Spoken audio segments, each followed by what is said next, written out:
dans mes petites provocations, si vous le permettez. Vous parlez d'élus. Il y a des élus qui se sont révoltés récemment. Il y a des élus qui ont dit qu'ils n'appliqueraient pas la loi si la loi était votée sur le mariage homosexuel, qu'ils refuseraient d'appliquer cette loi. D'ailleurs, le président de la République a parlé de liberté de conscience. Après, il a retiré. Mais je vous laisse réécouter les arguments. Vous allez voir, on est là aussi dans la révolte. Mais est-ce qu'elle est légale, celle-ci? C'est ce qu'on va voir. Nous sommes 81% à le penser. C'était les derniers sondages qui donnaient ça pour les mères, que le modèle parental structuré autour d'un père et d'une mère est de loin le modèle qui est préférable. Je ne célébrerai pas de mariage homosexuel. Au-dessus de la loi, il y a la conscience. Et si M. Hérault ce matin a dit que les maires auraient à cœur de mettre en œuvre cette loi, je demande aussi à M. Hérault de considérer que les maires de France, ils ont une conscience. Je rappelle que la loi s'applique de la même façon pour tout le monde et que cela concerne en particulier les élus qui, en effet, n'auront juridiquement pas le choix. Les maires sont des représentants de l'État. Ils auront, si la loi est votée, à la faire appliquer. Mais, je le dis aussi, vous entendant, des possibilités de délégation existent. Elles peuvent être élargies. Et il y a toujours la liberté de conscience. On applique la loi si on le veut. Si on ne le veut pas, c'est la clause de conscience, elle n'est pas sanctionnée. Je pense que le président de la République vient de commettre une grosse erreur, d'autant qu'il est le garant en tant que président de la République de l'état de droit et de son application. Changement de pied. Depuis ce matin, le gouvernement cherche à atténuer les propos du président de la République sur la liberté de conscience des élus de célébrer ou non le mariage homosexuel. À midi, le chef de l'État a lui-même voulu dissiper tout malentendu. Ce que j'ai dit simplement, c'est que la loi doit s'appliquer partout dans toutes les communes de France. Les mois étaient tels qu'entre deux visites de chefs d'État, François Hollande a reçu cet après-midi à l'Élysée pendant une demi-heure des représentants d'associations de défense des droits des homosexuels.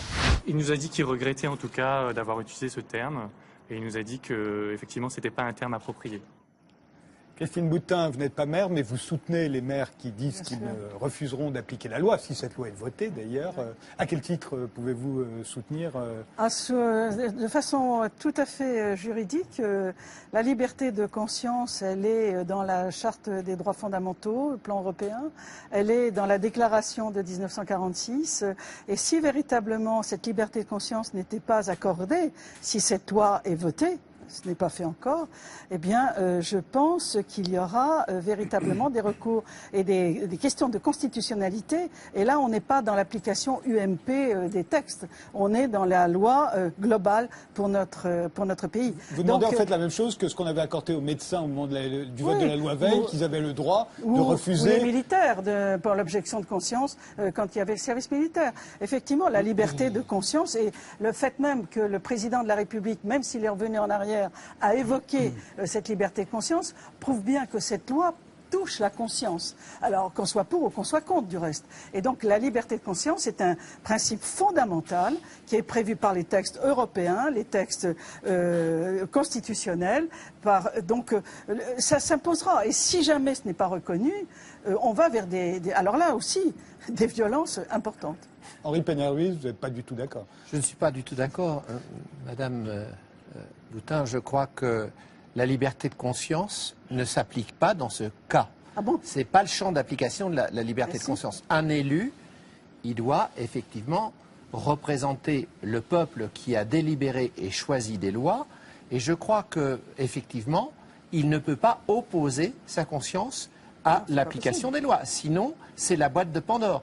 Il y a des élus, par exemple, qui ne veulent pas financer sur fonds publics des écoles privées religieuses qui diront « je ne finance pas au nom de la liberté de conscience ». Est-ce que vous la leur accordez? Il y en a certains qui le font, mais non. Ce que je peux vous dire, c'est qu'un élu, par nature, quelles que soient ses options, est un homme ou une femme de conviction. Qui est élu sur la base de ses convictions. Si véritablement sa conscience est touchée, je vous dis qu'à la fois la Déclaration des droits de l'homme, le préambule de 46 et aussi le Conseil constitutionnel depuis 1977, ça ce sont des textes de droit, c'est pas une question d'interprétation. Mais je crois qu'ils pourront démissionner, comme certains ont démissionné pendant le régime de Vichy. Non, mais pourquoi effectivement, non mais terminez votre raisonnement, pardonnez-moi, juste pour qu'on comprenne bien pourquoi c'est différent. Je trouve extrêmement grave que les droits des êtres humains puissent varier en fonction de l'appréciation particulière des élus. Autrement dit, si deux homosexuels veulent se marier dans la commune A, dont le maire ne veut pas ce mariage, et sera imité peut-être par tous ses adjoints. Avec donc l'impossibilité d'une délégation.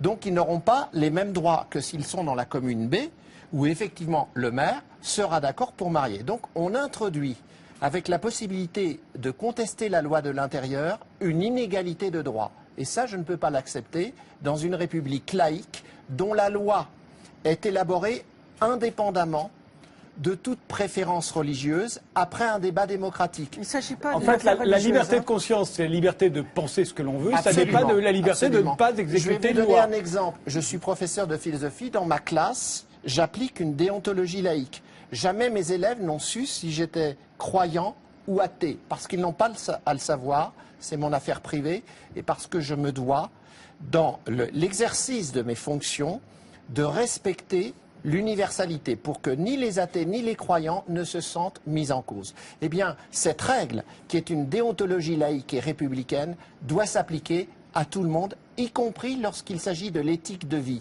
Que des êtres humains choisissent la relation homosexuelle plutôt qu'hétérosexuelle, c'est leur droit le plus strict, pourvu, évidemment, qu'ils respectent le droit commun, absence de violence, etc. Donc, je considère qu'il serait extrêmement grave d'introduire une différenciation des droits effectifs en fonction des lieux par le fait qu'on attribuerait une liberté de conscience. Vous le disiez, la liberté de conscience, c'est de penser ce qu'on veut, mais quand on est maire, quand on est représentant de la République, on ne peut pas appliquer une autre loi que la loi de la République. Quand on est prof, on n'applique pas un autre programme que celui de l'éducation nationale. Ou alors on va dans le privé, hors contrat avec l'État. Absolument. Tariq Ramadan. Oui, moi, c'est un tout petit peu plus complexe que ça. Je pense qu'il y a un élément sur lequel je suis d'accord avec vous et sur lequel il faut qu'on soit clair. À partir du moment où il y a une loi et qu'elle est votée, le citoyen, quel que soit son choix, doit pouvoir voir cette loi appliquée à lui de façon complètement égalitaire. Et qu'il n'est pas allé dans une autre commune, et ça c'est une chose qui est là-dessus je suis complètement d'accord.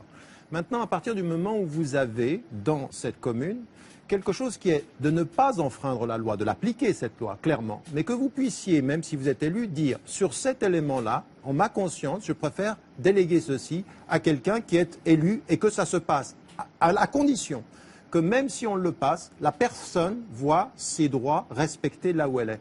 Pourquoi faut-il faire ou proposer une dimension qui serait parce que j'ai une clause de conscience, j'agis contre la loi? Non, on applique la loi, mais qu'on puisse reconnaître que quelqu'un qui est élu est un être humain qui a une démarche de conscience.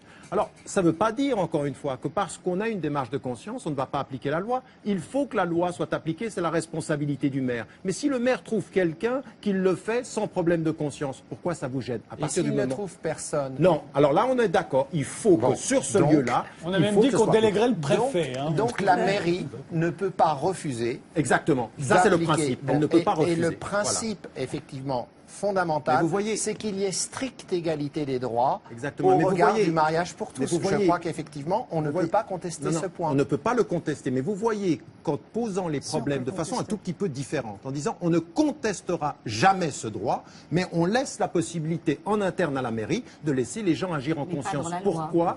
Non, on est dans la loi. Non, mais pas à l'inscrire dans la loi. Ah, Puisque ça se fait. Non.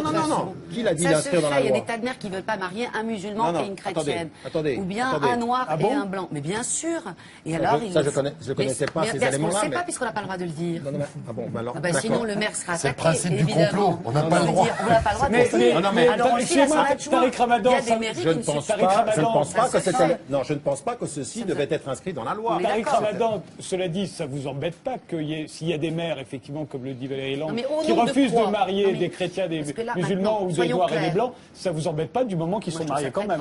À partir du moment où ils sont mariés quand même, où les citoyens voient leurs droits respectés, il appartient à la mairie et aux maires de trouver les moyens d'appliquer cette loi. Mais il a le droit de refuser. Mais on doit reconnaître qu'on a une conscience. Non, il n'a pas le droit de refuser. Les citoyens sont égaux devant la loi. Alors, au nom de quoi les hétérosexuels auraient plus de droits que les homosexuels? C'est pas une question. Alors non, mais c'est parce qu'il s'agit de ça.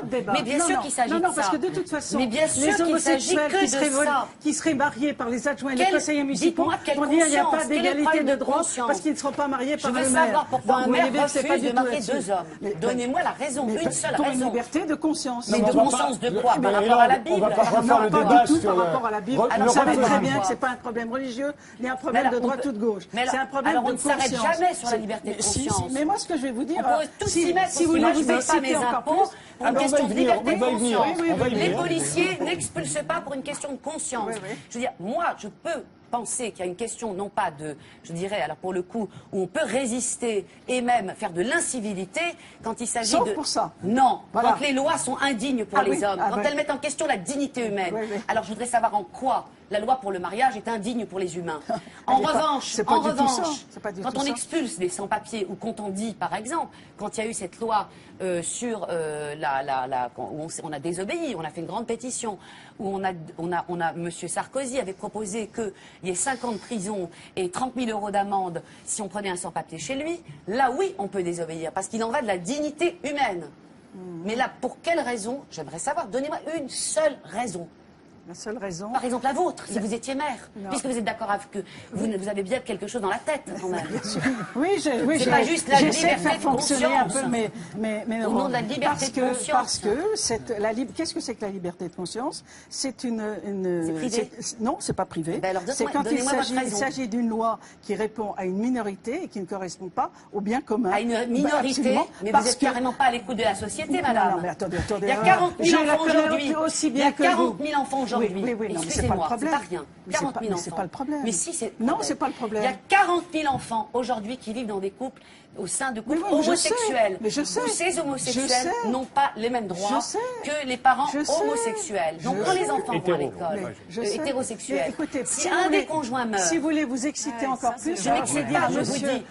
Tariq Ramadan, je vais vous dire à tous, c'est que non seulement, effectivement, on peut déléguer à des maires, mais d'après ce que je sais, il y a 400 communes, vous m'entendez, sur les 36 000 communes en France, il y a 400 communes qui n'approuvent aucun dans le conseil municipal, ni le maire, ni les adjoints, ni les conseils municipaux, qui veulent célébrer ce mariage. Donc, qu'est-ce qu'on va faire? Ils sont tous homophobes. Non, les grands mots sont sortis. Non, il ne s'agit pas du tout d'homophobie, pas du tout. Bien sûr, parce que la loi fait avancer les mœurs, la loi fait avancer les esprits, la façon de vivre ensemble. Oui, ça c'est un peu simple. Non, c'est pas simple.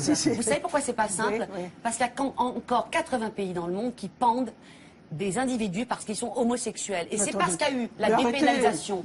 Excusez-moi, c'est parce qu'on fait avancer certaines lois pour que les gens puissent avoir les mêmes droits, que les gens sont moins insultés. Mais c'est pas une question de droit.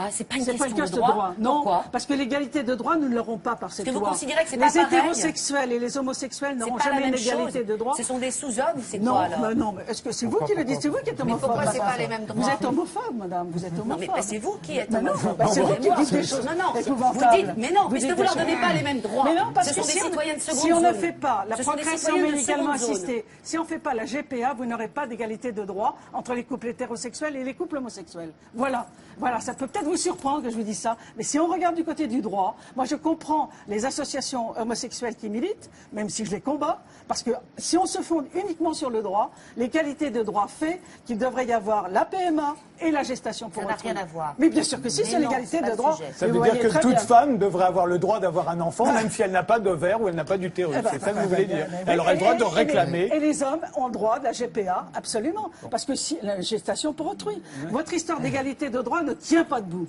Voilà. On s'arrêtera là sur l'égalité des droits, si vous êtes d'accord. Et quelqu'un voulait intervenir, Cécile Philippe, sur la question plus large de la possibilité ou non de refuser, quand on est maire, d'appliquer une loi. Alors, Albert Eugène?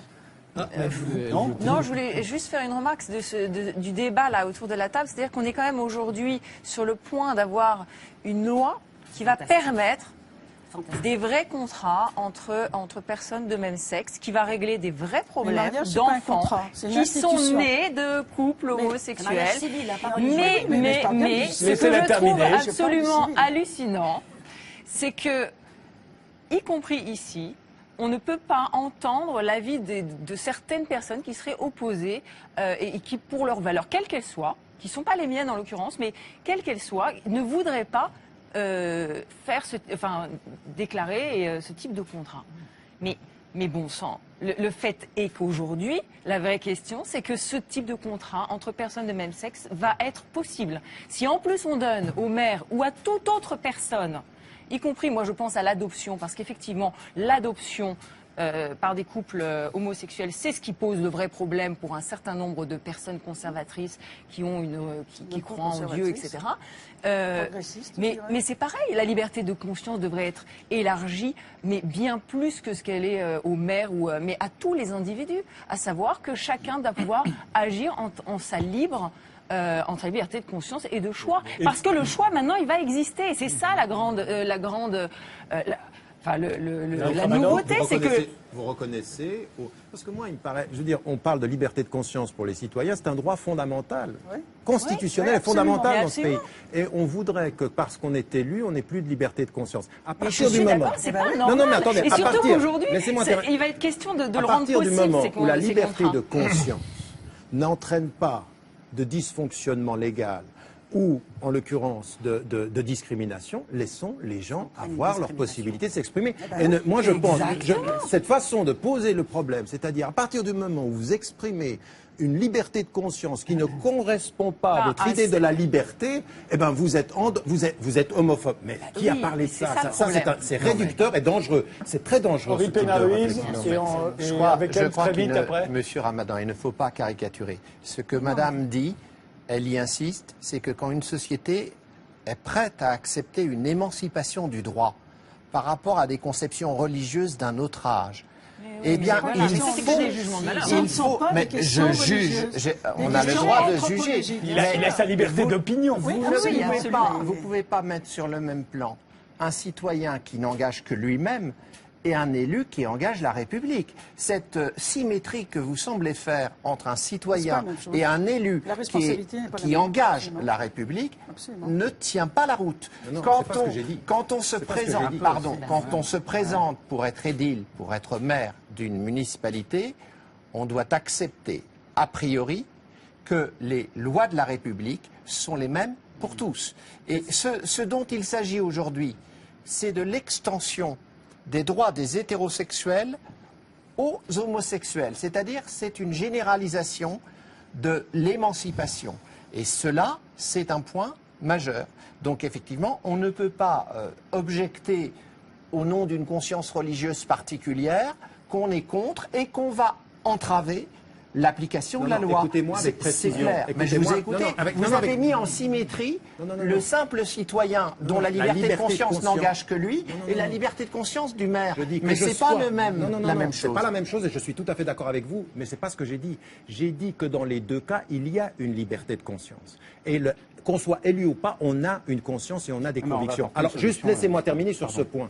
Ce que j'aimerais dire, c'est que si un maire ou un élu entrave l'application de la loi, alors je ne suis pas d'accord. Mais qu'un maire ou un élu ait une conscience et qu'il n'entrave pas l'application de la loi, mais qu'il la dise pour lui-même et qu'il ait le droit d'être entendu, est-ce que vous l'entendez? Malade, vous voulez dire? Non, pas se porter malade, simplement de dire. Le maire peut faire quelque chose sur ce sujet. Rapidement, essayons de séparer les deux questions. Au départ, vous aviez posé la question de la liberté de conscience. On laisse le sujet sur lequel elle s'applique et où il y a une certaine dissymétrie d'opinion. Donc revenons à la question. Et moi, je suis d'accord avec Henri Pénard-Ruiz, c'est que le maire n'est pas un citoyen comme les autres. Il représente la loi. L'élu représente la loi. Donc il exécute la loi ou il démissionne? Et ce qu'il peut faire, il démissionne. Et je vais prendre un exemple. On va prendre quelque chose de... Non, s'il vous plaît, madame. L'exemple, par exemple, du maire du Cheffren, dans la Manche, où il y a un projet de ligne à haute tension qui est mené de manière extrêmement violente, extrêmement brutale par l'État. Le maire, après un certain nombre de réprimandes, etc., a démissionné avec son conseil municipal. Donc, je suis tout à fait d'accord avec vous, avec ce qu'a dit Cécile Philippe, qu'on peut ne pas être d'accord sur quelque chose. Dans ce cas-là, l'élu démissionne parce qu'il représente la loi et l'institution. Dernier mot, Albert Roggien, et on change de sujet. J'en ai encore un appliquer des hannetons. Oui, non, ce que je voulais dire, c'est qu'en gros, si la loi est votée, je pense que simplement les maires qui refuseront de marier des homosexuels se rendront ridicules auprès de leur population parce qu'ils sont contrôleurs du temps. C'est une possibilité. Dans certaines mairies Front National. Vous verrez. Mais non, il ne s'agit pas de Front National, c'est très bien les gens de gauche qui ne veulent pas le faire non plus. Non, tous les arguments qui sont avancés en France pour dire que le mariage homosexuel et l'adoption vont dégrader la société. Dans toutes les sociétés, disons, qui nous environnent, ça se passe très très bien. Les sociétés ne se sont pas effondrées, tout marche très très bien. C'est des pays européens. C'est en ce sens que je crois que les maires seront ridicules et continuent sous un an, ils marieront les homosexuels. Mais ce que je veux dire aussi, c'est que dans un acte de désobéissance civile, ce qui nous plaît beaucoup, ce qu'on trouve admirable, c'est que ça c'est fait pour augmenter les droits des personnes. Et dans ce cas-là, c'est une désobéissance civile qui sert à ne pas donner de droits aux gens, et ça fait une grosse différence. Alors, dernier sujet, on en a énormément parlé, pas seulement à cette rentrée, à la rentrée précédente.